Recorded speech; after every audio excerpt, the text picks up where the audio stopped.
Parmi les pages les plus émouvantes de l'Évangile, c'est certainement les pages qui relatent le récit de la Passion qui nous touche, celle que nous venons d'entendre. On voit bien comment le Seigneur lui-même se laisse faire, cette confiance totale entre les mains du Père, cette remise de lui-même, et comment chacun se positionne par rapport au Christ. Et vous pourriez, pour vous disposer à vivre cette semaine sainte avec une piété renouvelée, une ardeur renouvelée, vous pourriez voir l'attitude des différents personnages par rapport au Christ.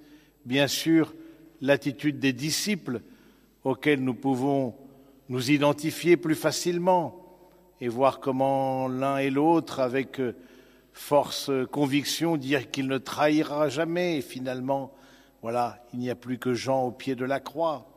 L'attitude des soldats, l'attitude du grand prêtre, l'attitude de Pilate, l'attitude de celui qui l'aide à porter la croix. Voilà, tous ceux qui, d'une manière ou d'une autre, se révèlent en face de la passion du Christ. Parce que la passion de Jésus ne peut pas nous laisser indifférents.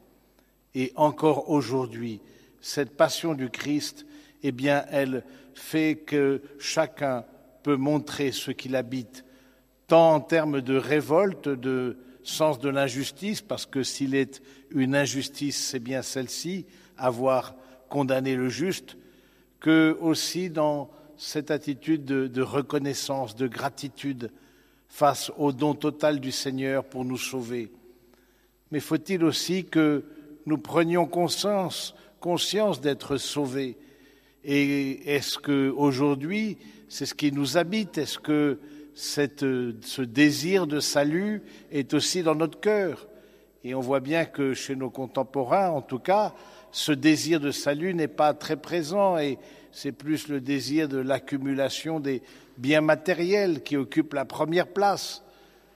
Pour que la passion revête toute sa force, toute sa valeur, toute sa grandeur, c'est bien ce désir de salut qui doit nous habiter et de demander au Seigneur que les mérites de la passion, l'amour manifesté jusqu'au bout, puissent s'appliquer à nous et nous redonner espérance et courage.